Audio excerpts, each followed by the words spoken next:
ඉතින් ඔන්න අයිබෝන් කියලා පිළිගන්නවා මගේ යාළුවෝ සිළුම් දෙනාට. ඉතින් අද මම කතා කරන්න බලාපොරොත්තු වෙන්නේ බජාජ් සමාගමෙන් මේ වෙනකොට රිලීස් කරලා තියෙන ඉලෙක්ට්‍රික් ත්‍රිවිල් එක ගැන විස්තරයක්. ඉතින් මේ වීඩියෝ එකේ මුලින්ම බලපු ගමන් මේක අපේ අර සාමාන්‍ය බජාජ් ත්‍රිවිල් එක වගේමයි. හැබැයි E-Tech බැච් එක සහ නිල් පාටින් කරපු පොඩි වෙනස්කම් වලින් මේක ඉලෙක්ට්‍රික් කියලා අඳුරගන්න පුළුවන්. මේක අපිට ප්‍රධාන වාසිය තමයි පෙට්‍රල් පෝලිම් වල ඉන්න ඕනේ නැහැ, ඔයිල් මාරු කරන්න ඕනේ නැහැ, සද්දේ නැහැ. මේක තමයි අනාගතයට ත්‍රිවිල් විදිහට අපිට බලා ගන්න පුළුවන් වෙන ත්‍රිවිල් එකක් බජාජ් සමාගමෙන් ඉදිරිපත් කරලා තියෙනවා. ඉතින් ඉලෙක්ට්‍රික් කිව්වහම අපිට මතක් වෙන්නේ මුලින්ම බැටරි එක සහ ඒ බැටරි එකේ එක charge එකකින් යන්න පුළුවන් රේන්ජ් එක ගැන.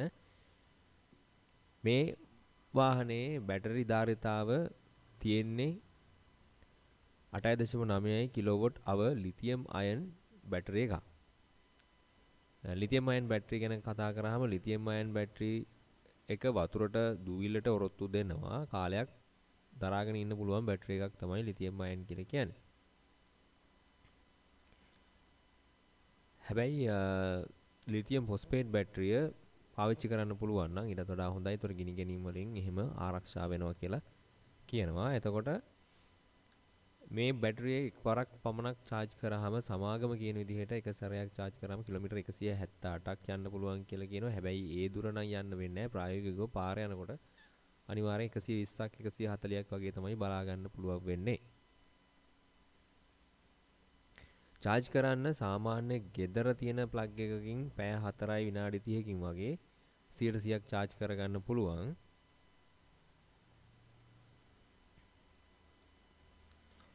ඒ වගේම මේකේ තියෙන power එක performance එක ගැන කතා කරන්න ගියාම මෙහි මෝටරය ගත්තාම මෝටරයේ උපරිම power එක වෙන්නේ කිලෝවොට් 4.5ක මෝටරයක් තමයි බලා ගන්න පුළුවන් වෙන්නේ.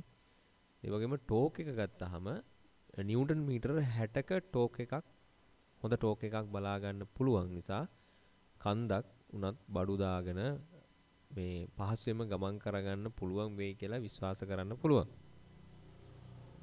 මේකේ දැන් ගිය ගත්තාම ගිය මාරු කරන්න දෙයක් නැහැ. මේකේ 2 ස්පීඩ් ඔටෝමැටික් ට්‍රාන්ස්මිෂන් එකක් තමයි තියෙන්නේ. ඉස්සරහට ඩ්‍රයිව් එක පස්සට රිවර්ස් එක විදිහට තමයි ස්විච් එක ඇවිල්ලා තියෙන්නේ. මේකේ සාමාන්‍යයෙන් උපරිම වේගය පැයට කිලෝමීටර් 45කට තමයි සීමා කරලා තියෙන්නේ. මේකේ තාක්ෂණික පහසුකම් ගැන කතා කරද්දී දැන් තියෙන්නේ පරණ මීටර් එක නෙවෙයි ලස්සන ඩිජිටල් ඩිස්ප්ලේ එකක්. බැටරි පර්සන්ටේජ් එක තව කිලෝමීටර් කීයක් යන්න පුළුවන්ද වගේ දේවල් බලා ගන්න පුළුවන්. ඒ වගේම කන්දක නවත්තලා ආයේ අදිනකොට වාහනේ පස්සට යන්නේ නැහැ. මේක ත්‍රිවිල් වලට අලුත්ම අත්දැකීමක්. ඒ වගේම බ්‍රේක් ගහනකොට බැටරිය චුට්ටක් charge වෙන සිස්ටම් එකක් මේකේ ඇවිල්ලා තියෙනවා. අපි කියන්නේ රීජනරේටිව් බ්‍රේකින් කියලා. අන්න ඒ වගේ සිස්ටම් එකක් මේකේ ඇවිල්ලා තියෙනවා. ඒ වගේම සැප පහසුව බ්‍රේකින් ගැන කතා කරද්දී සස්පෙන්ෂන් එක ඉස්සරහට හයිඩ්‍රොලික් ෂොක් ඇබ්සෝබර් සහ පස්සට ඉන්ඩිපෙන්ඩන්ට් සස්පෙන්ෂන් තියෙන නිසා ගැස්සෙන එක ටිකක් අඩුයි. බ්‍රේක් ගැන කතා කරද්දී රෝද තුනටම හයිඩ්‍රොලික් ඩ්‍රම් බ්‍රේක්ස් තමයි එන්නේ. ඒ වගේම ඉඩකඩ ගැන කතා කරද්දී සාමාන්‍ය රිත්‍රිවිල් එකේ වගේම ඉඩ තියෙන්නේ. රියදුරු ඇතුළුව 4 දෙනෙකුට පහසුවෙන් ගමන් කිරීමේ හැකියාව ලැබිලා තියෙනවා. හැබැයි මේකේ අර ලොකු ස්පේස් එකක් නැහැ. දැන් වේග ත්‍රිවිල් එක ගැන කතා කරද්දී වේග ත්‍රිවිල් එකේ ලොකු ස්පේස් එකක් තියෙනවා බඩු ආහාරය දෙගෙන යන්නේ. ඉතින් මේකේ එහෙම ලොකු ස්පේස් එකක් නැහැ. ඉතින් ඒ වගේම නඩත්තු වියදම සහ වාසි ගැන කතා කරද්දී පෙට්‍රල් එන්ජිමක් නැති නිසා පිස්ටන් රින්ග්ස් ක්ලච් ප්ලේට් ප්‍රශ්න ගොඩක් එන්නේ නැති නිසාම නඩත්තු වියදම 70%ක විතර අඩු වෙනවා. කිලෝමීටර එකක් යන වියදම පෙට්‍රල් වාහනයට වඩා 4න් එකක් විතරයි යන්නේ. ඉතින් හයර් කරන කෙනෙක්ට නම් මේක ලොකු ලාභයක් කියලා අනිවාර්යයෙන්ම කියන්න ඕන. ඉතින් ඔයා නිතරම නගරය ඇතුළත හයර් දුවන කෙනෙක් හෝ පවුලේ පාවිච්චියට ගන්න කෙනෙක් නම් බජාජ් ඉලෙක්ට්‍රික් 3 wheel කියන්නේ ලොකු ආයෝජනයක්. සද්ද නැහැ, වියදම අඩුයි, පදවන්න හරිම ලේසි. ඒ වගේම දැන් පරණ 4 stroke 2 stroke 3 wheel හා සසද්දි මේ ත්‍රිරෝදයේ රෝද ප්‍රමාණය ටිකක් ලොකුයි. අරට වඩා ඒ වගේම දැන් මේකේ බැටරිය ගත්තාම බැටරි එකට කිලෝමීටර් 80000ක එහෙම නැත්නම් අවුරුදු 3ක වගේම කාලයක් තමයි මේ වාහනේ හම්බ වෙන්නේ. එතකොට අර වේගා ආයතනයේ ලබා දෙන ත්‍රිවිල් එකට සාමාන්‍යයෙන් අවුරුදු 5ක කිලෝමීටර් ලක්ෂයක වොරන්ටි එකක් හම්බ වෙනවා බැටරියට.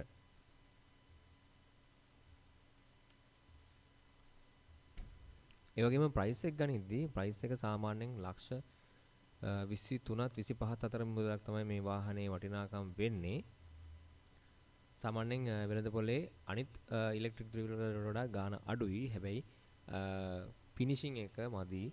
මේ වාහනේ ද වේගා ත්‍රිවිල් එක සංසන්දනය කරද්දී වේගා ඉලෙක්ට්‍රික් ත්‍රිවිල් වල අතරේ ෆිනිෂින් එක මීට වඩා ගොඩක් වැඩි. හැබැයි ලක්ෂ 29900ක් වෙනවා. ඉතින් එහෙම බලද්දි මේ වාහනේට වඩා ඒ වාහනේට යන්නේක සාමාන්‍ය ගෙදර ප්ලග් එකකින් charge කරනවා නම් පැය 4කුත් විනාඩි 30ක් වගේ full charge වෙන්න යනවා. අර මේකේ තියෙන විශේෂත්වය තමයි ඕනෑම තැනකදී පහසුවෙන් charge කරගන්න පුළුවන් බැටරි ආයු කාලය සහ වගකීම් ගැන කතා කරද්දී බජාජ් ආයතන සාමාන්‍යයෙන් මේ බැටරිය සඳහා වසර 3ක කිලෝමීටර් 80000ක වගකීම් කාලයක් තමයි ලබා දෙන්නේ. බැටරිය IP67 රේටින් තියෙන හින්දා අර වතුරට සහ දුවිලට වෘතු දෙනවා කියලා තමයි කියන්නේ. සාමාන්‍ය පෙට්‍රල් ත්‍රිවිල් එක වගේ එන්ජින් ඔයිල් මාරු කිරීම, ෆිල්ටර් මාරු කිරීම නැති හින්දා නඩත්තු වියදම් ගොඩක් අඩුයි. බැටරි විතරක් නියමිත විදිහට charge කරලා පාවිච්චි කරන එක තමයි කරන්න තියෙන්නේ. අවසානයේදී බැටරිය මාරු කරන්න වෙනවා.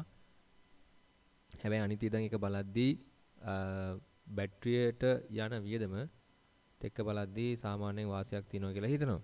මේකේ අර ප්‍රශ්න තියෙන්නේ මූලික වියදම ආරම්භක වියදම ඉලෙක්ට්‍රික් ත්‍රිවිල් එකක් ගන්න යද්දී දරන්න ඕනේ මූලික වියදම සාමාන්‍යයකට වඩා වැඩි. ඒ දිගු කාලිනව ඉන්ධන වියදම ඉතුරු කරලා දෙනවා. නැවත විකිණීමේදී බැටරිය තත්ත්වය මත තමයි වාහනේ වටිනාකම තීරණය වෙන්නේ. මොකද බැටරියක් අලුතෙන් දාන්න වෙන හින්දා. ඉතින් මේ වාහනේ වැදගත් වෙන්නේ සාමාන්‍යයෙන් වා දවසකට දුවන කිලෝමීටර් ගානත් එක ගැන හිතලා තමයි වාහනේ ගන්න ගන්න වෙන්නේ. සාමාන්‍යයෙන් දවසකට කිලෝමීටර් 100ක් 120ක් වගේ දුවන කෙනෙක්ට නම් මේක අවුලක් නැහැ.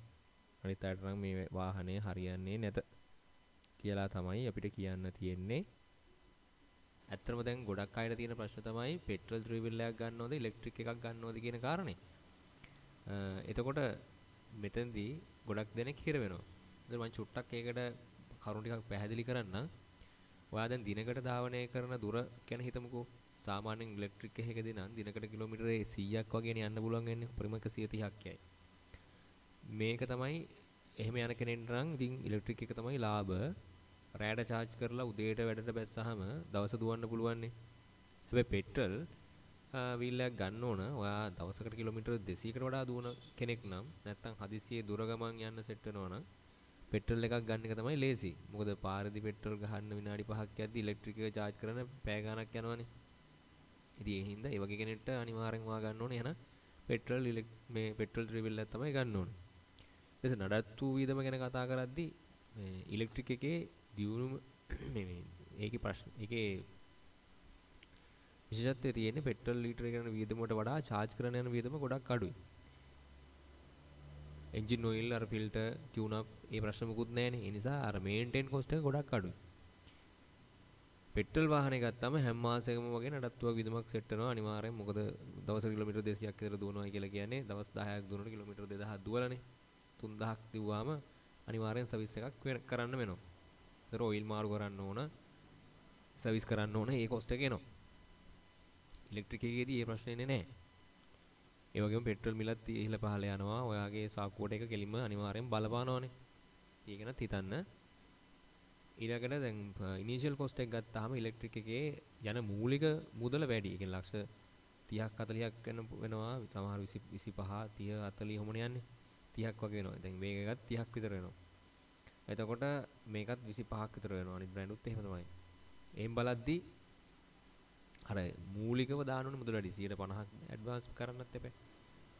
ඒ නිසා එතකොට පෙට්‍රල් එකක් ගන්නකොට නම් සාපේක්ෂව මුදලත් අඩුයි. දැන් පෙට්‍රල් එක ලක්ෂ TVS එක තියෙනවා ලක්ෂ 17යි 50ට.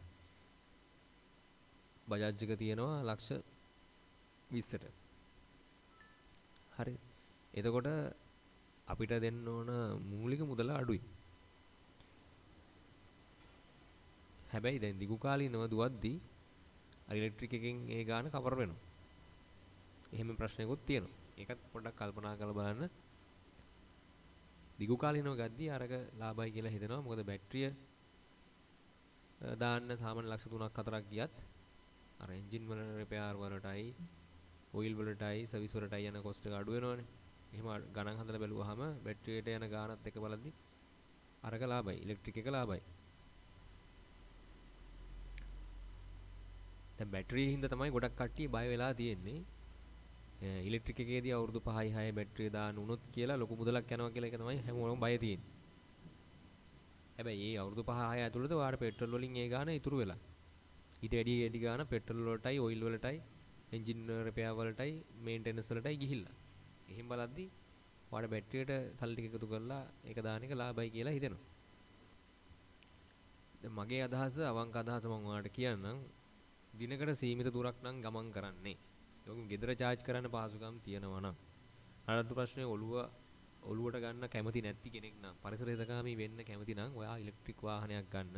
නැත්නම් ඉලෙක්ට්‍රික් ත්‍රී වීල් එක ගන්න.